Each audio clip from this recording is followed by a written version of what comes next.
And bam! Just like that, we skip to the future. This car, I wanted to record all the progress and everything that I was doing, but it is a time crunch. It does take time to set up the camera. I guess I could have put it in the corner and kind of just ran it while I was working, but I kind of sit and stare and think and then move and don't. I figured I'd just keep grinding to see if I can beat the clock and make it to this event. So let me show you what I've done so far. I think the previous, footage, I was wiring some stuff and I don't know what I was doing. I don't remember, but here's what I have done.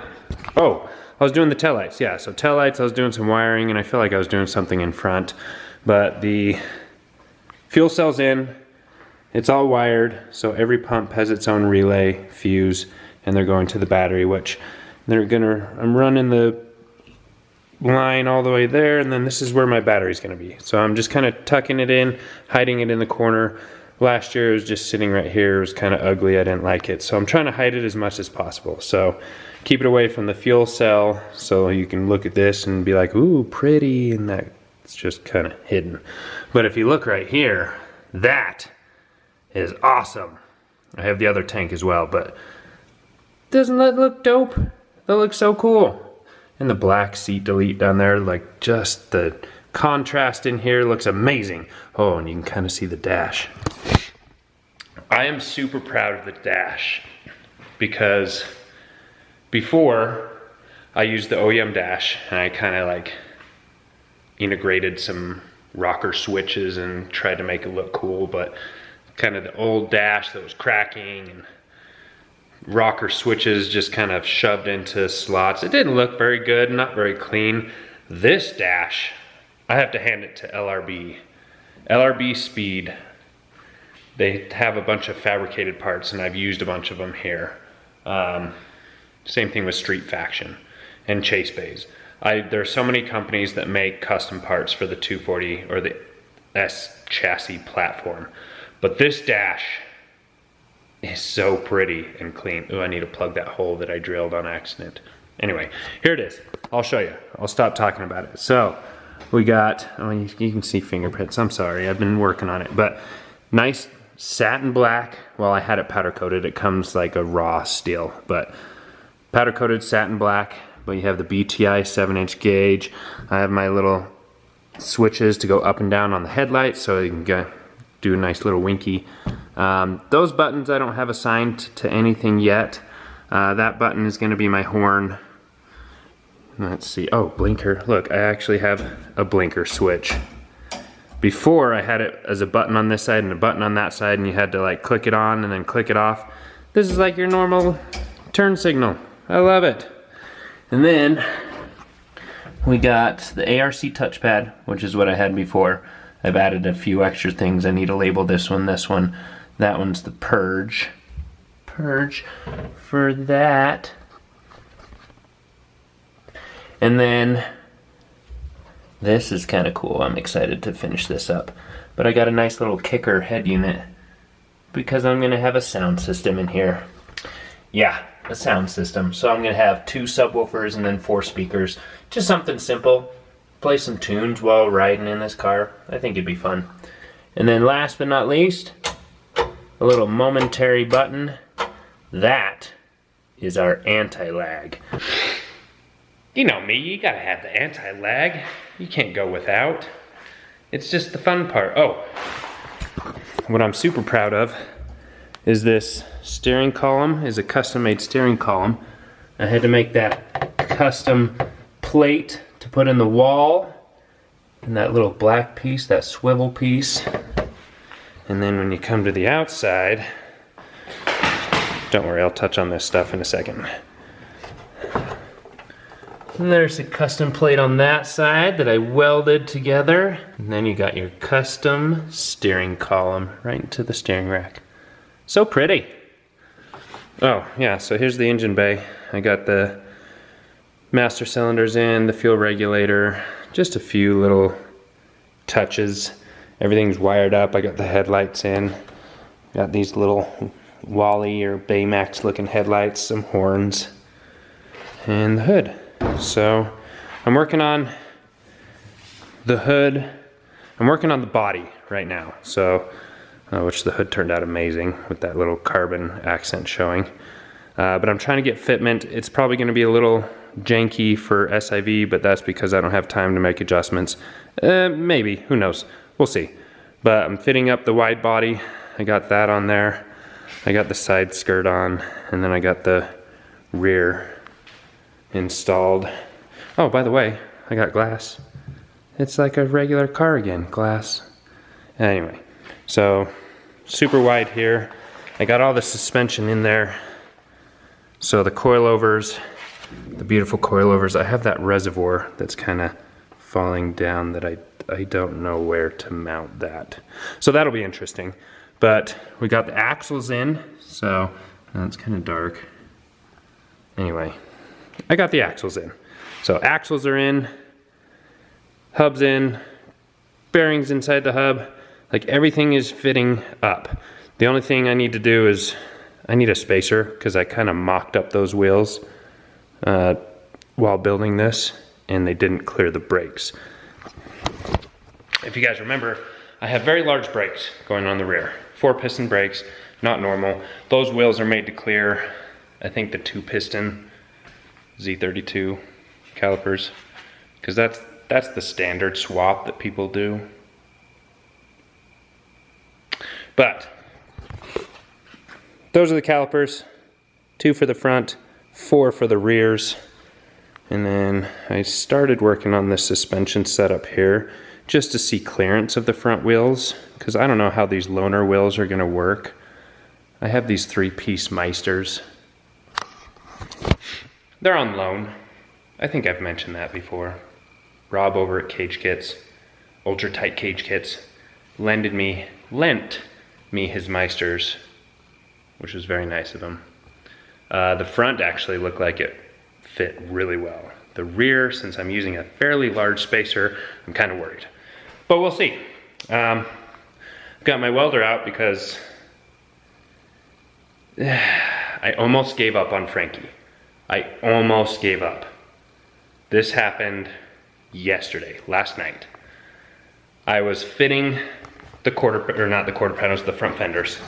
So I was putting these on, and I noticed, yeah, so this is my patch job.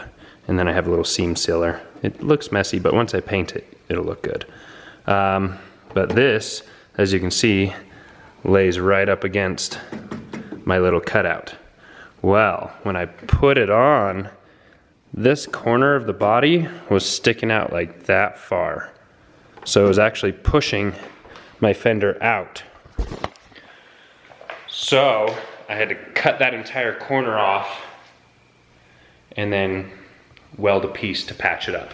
And you can see it on this side too. Same thing. I had to seam seal it and I did little tacks all the way around. But I had to cut, there's a lot I had to cut on this one. This one was sticking out really far. But it wasn't allowing the fender to push in and be flush. It was just sticking out, so. Somebody was supposed to tub those, but didn't. But that's okay. I did it myself. I decided you can't give up. So I was like, screw it. We're gonna cut it. We're gonna do it ourselves and see how it goes. Turned out perfect, actually. So I'm very proud of myself with that too. So many things on this car I'm proud of. I should have the motor Thursday. I work all day Thursday, so it'll be waiting for me here when I get home from work, which means I am not sleeping on Thursday night. I will be up all night installing the motor and the transmission so I can get a measurement. This measurement is the drive shaft. I have to have a drive shaft custom made because the T56 transmission mating up to the Q45 differential, it's gonna be a weird length. So I need a custom drive shaft. Another thing I ran into that almost made me give up is I needed that yoke flange that bolts right to the Q45 differential. Nobody has it. I called so many places. Oh, I can order it in and it might work. What's the measurements? Like I measured it, I got the dimensions. When I bought the Q45 donor car for the differential. I scrapped everything except for the diff. So I should have held on to the drive shaft. I didn't know. I'm a newbie at this stuff. I'm learning as I go. So I should have kept the drive shaft. Well, I can't find it anywhere. Nobody has it. I'm 7 days away from having to leave to Supers in Vegas. And I need a custom drive shaft done. And I need it to be tuned. And I need to do all the break-in before I tune it really hard. There's so many things I still need to do. But I can't have a drive shaft. So luckily, David over at 2JZ Motorsports remembered he was building a 240SX2 with a Q45 rear end. He was doing a get rag as far as the transmission. So I don't need the front of it, but I have that yoke flange now because David had it. Thank you. Oh, that was so big weight off my shoulder. So back to the grind. Let's see, what else? Oh, I got the wing. There's a little duckbill wing on there. I kind of mocked up the front bumper. Everything looks good. We're gonna build out the intercooler tomorrow and get that mounted, a nice 4-inch thick, 1,000 horsepower intercooler core. So we're gonna mount that so we can get ready for the intercooler piping. Once the motor's in, he'll come and route the intercooler piping and the exhaust, which we are doing a 4-inch exhaust because why not? That's the best. And at 1,000 horsepower, you kind of need a 4-inch because around 750, 3.5 starts to like choke it a little bit. So 4-inch it is. Yeah, that's the update. I'm super stoked. I'm super excited. Like, it is looking so good.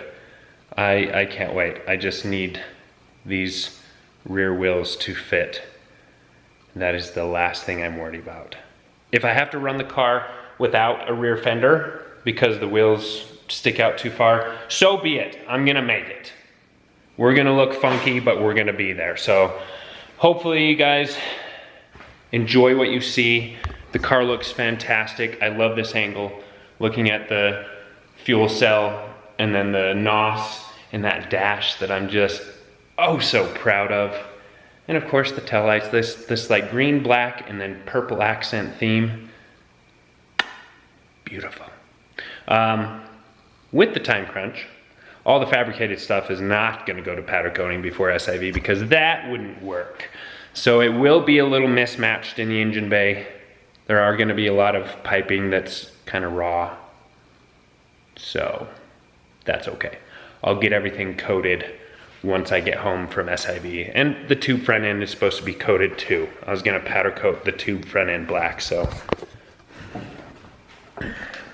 All of this tubing is gonna be powder coated black, so it's not the raw steel.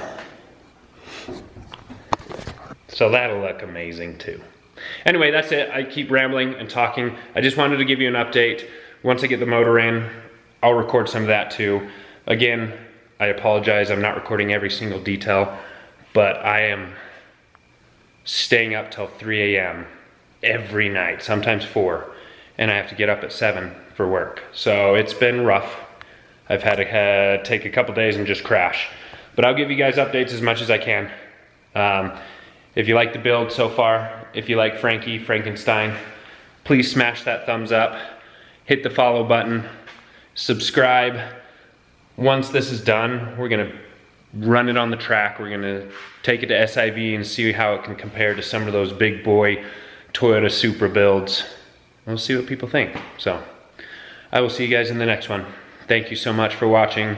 Thank you for sticking with me during this journey, and hopefully you guys are praying for me to get this finished by Wednesday, because everybody that's helping me so far, that is their goal too. David at 2JZ Motorsports said as soon as he gets the motor back, he will start dressing it up and get the transmission hooked to it that night, and just to pull a late night so I can get the motor and put it right in so we can get that measurement for the drive shaft. So anyway, I'm rambling again. You guys have a great night. I will see you in the next video. Thank you.